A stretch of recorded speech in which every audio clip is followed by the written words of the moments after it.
Notre invité aujourd'hui est chef de clinique au CHU Saint-Pierre, infectiologue, diplômé de l'ULB, spécialisé en médecine du voyage, en maladies tropicales. Elle a notamment dirigé la Travel Clinic de Saint-Pierre avant de devenir l'un des visages de la lutte contre la Covid-19. On accueille Charlotte Martin. Bonjour Charlotte Martin, installez-vous à ce pupitre. Ne plus prioriser les malades du Covid dans l'accès aux soins intensifs, c'est une idée qui est désormais sur la table au sein du service fédéral de la santé. Ça signifie que si on arrive à saturation, les malades du Covid ne sont plus prioritaires. C'est un peu un tournant dans la gestion de la crise ? Oui, je pense que c'est un tournant et c'est pour certaines choses un bon tournant parce que ça laisse un petit peu plus de marge de manœuvre aux hôpitaux pour la gestion de leur propre lit. Ça a été utile, je pense, à un moment de découverte de la pandémie et d'afflux énorme de patients, de pouvoir avoir une gestion plus centralisée.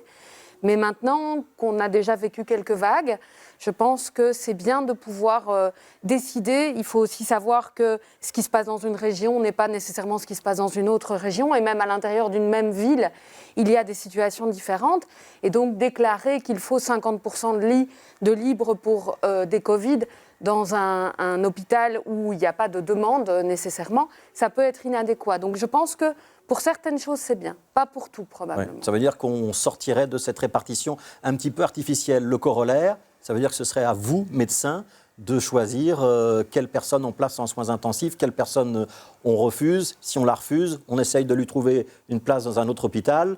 Et s'il n'y a pas de place dans un autre hôpital, ça veut dire qu'on ne la soigne plus ? Alors, il faut se rendre compte que c'est notre travail au quotidien, et pas seulement depuis le Covid. Quand on travaille dans un hôpital et qu'on a un nombre limité de places, on choisit au quotidien qui on va mettre aux soins intensifs, qui on va transférer parce qu'il n'y a plus de place, etc. Mais on n'est pas nécessairement dans un système saturé, bien entendu. Ouais. Aujourd'hui, on n'est pas encore dans la saturation, mais on se dit que ça pourrait arriver avec Omicron. Oui, tout à fait. Et on sort de la saturation de la quatrième vague. On est en décroissance de quatrième vague et on a Omicron qui nous arrive dans la figure. Donc on ne sait quand même pas très bien comment vont se passer les prochaines semaines. Ouais, on va regarder une infographie, si vous voulez bien. Sur l'ensemble du royaume aujourd'hui, on est à 1962 patients hospitalisés pour cause de Covid.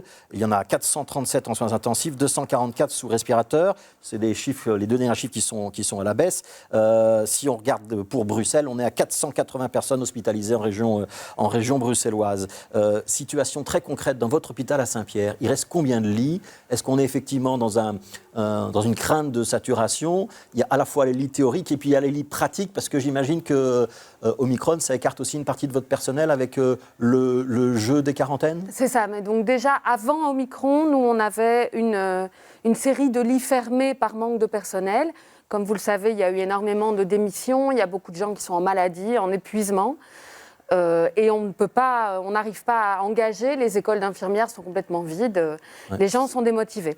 Donc on avait déjà un problème de personnel avec des lits fermés, on a encore plus de manque de personnel avec l'arrivée de la vague Omicron en effet, et donc on a 2 unités fermées, ce qui correspond quand même à un gros nombre de lits, et quand même 4 unités Covid, plus les soins intensifs qui sont remplis. Ils sont remplis aujourd'hui ? Les soins intensifs Covid sont remplis, oui. Tous les lits sont occupés par des patients Covid. Oui. Ça veut dire qu'en théorie, vous n'auriez plus de place ?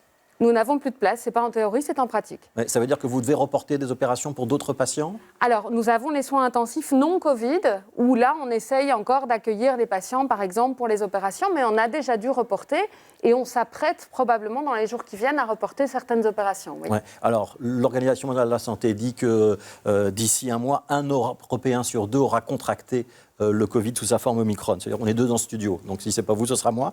Est-ce que c'est par contre une bonne nouvelle en matière d'immunité collective ? On va être très nombreux à être contaminés, avec finalement des complications qui sont nettement moindres qu'avec le Delta. Alors, on peut parler de bonnes nouvelles ou on n'a pas le droit ? On a le droit de parler de bonnes nouvelles parce que ça fait toujours du bien, surtout en début d'année. Mais ici, je ne suis pas sûre qu'on puisse le prendre totalement comme une bonne nouvelle. Ce qu'il faut se rendre compte quand même, c'est qu'on a encore une bonne partie de la population bruxelloise qui n'est pas vaccinée, dont des gens à risque de faire des formes sévères. On a malheureusement encore des jeunes aussi qui font des formes sévères. Nous, on a régulièrement des gens de 35 ans, 40 ans qui sont hospitalisés avec des formes sévères. Donc, ce n'est pas seulement les personnes âgées qu'on imagine, la personne très fragile ou qui a 85 ans, pas du tout. On voit au quotidien des gens beaucoup plus jeunes que ça qui ont des formes sévères. Et j'ai perdu et mon ceux fil. qui sont actuellement dans vos services, hospitalisés, on sait s'ils ont Omicron ou si c'est plutôt Delta? Et on sait s'ils sont vaccinés, s'ils ne sont pas vaccinés, quelle est la proportion? Alors, on a une grande proportion chez les jeunes, donc chez les 30-55 ans, on a une grande proportion de personnes non vaccinées. Ce sont probablement des gens qui ne se sentaient pas à risque et qui sont non vaccinés. Aux soins intensifs ou chez les personnes âgées, plus âgées qui sont hospitalisées, on a des gens plutôt vaccinés, mais beaucoup de vaccinés 2 doses. Vous n'allez quasi pas voir, je pense qu'on n'en a quasi pas eu, de personnes hospitalisées qui ont eu 3 doses de vaccin. On peut dire que le booster protège réellement, y compris contre Omicron. Ça a été montré dans la littérature, c'est également montré en pratique au quotidien à l'hôpital. Ouais. Omicron, on dit qu'il s'attaque plutôt aux voies respiratoires supérieures, c'est-à-dire plutôt les bronches, alors qu'avant on parlait plutôt des poumons, hein, notamment avec la vague Delta. Au point de vue des soins, ça veut dire que pour vous c'est différent ou pas?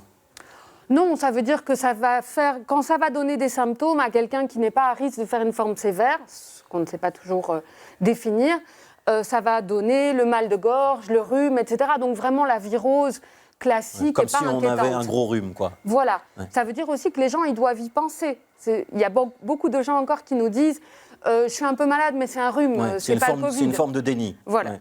Et donc il faut être attentif. Le déni reste très présent. Les moyens qui sont à votre disposition aujourd'hui, on a parlé beaucoup de médicaments, hein, de la chloroquine, du tocilizumab, des anticorps monoclonaux, on a cité d'autres noms encore. Il y a des traitements qui aujourd'hui marchent et qui permettent d'éviter d'envoyer les gens en soins intensifs ou sous respiratoire quand ils arrivent à l'hôpital? Oui, tout à fait. Je pense qu'on a vraiment plus de moyens qu'en 2020, ça c'est sûr. On a fait d'énormes progrès en très peu de temps quand même sur ce Covid, pas seulement avec l'arrivée des vaccins. Et donc nous, ce que nous utilisons vraiment, par exemple en tout début de Covid, chez quelqu'un qui est particulièrement fragile, qui n'a pas encore besoin d'oxygène, on administre des anticorps monoclonaux. Donc on lui donne l'immunité pour qu'il puisse se battre contre le Covid. Ça marche vraiment très bien. Et puis quand quelqu'un commence à se dégrader, on a la fameuse dexaméthasone, on a les médicaments qui agissent au niveau de la tempête cytokinique, donc tocilizumab, tofacitinib. Donc c'est le dérèglement de notre système immunitaire. C'est ça, quand il y a trop d'inflammation et qu'on essaye de calmer cette inflammation, on n'y arrive pas toujours, mais ça fonctionne dans un certain nombre de cas. On peut éviter des entrées aux soins intensifs.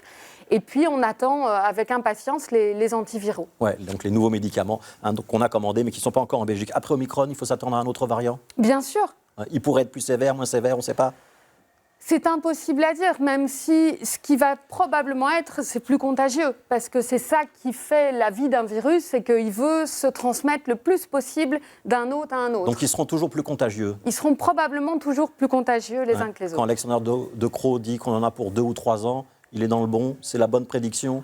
Je pense qu'on en a pour des années et des années, mais peut-être qu'on va encore beaucoup en parler pendant 2 ou 3 ans, et puis qu'on en parlera de moins en moins parce que ça se tassera et qu'on arrivera à vivre avec au quotidien. On va regarder une dernière infographie, si vous voulez bien. Ce sont les chiffres de la 3e dose, la dose booster, parmi la population de plus de 18 ans. Hein, pour avoir droit au booster, 55% des Belges ont pris leur 3e dose. C'est 62% des Flamands, et c'est seulement 32% des Bruxellois. C'est un chiffre faible. Qu'est-ce que vous dites aux Bruxellois? Je dis aux Bruxellois que les hôpitaux sont déjà complètement saturés, qu'on n'a vraiment plus beaucoup de personnel et que malheureusement, s'ils n'ont pas de 3e dose, il y a un risque pour certains d'entre eux de se retrouver à l'hôpital et qu'on ne pourra pas leur garantir malheureusement des soins optimaux. Ouais, et la 3e dose, hein, donc il faut avoir plus de 18 ans, comment est-ce que vous comprenez que certains hésitent à la prendre?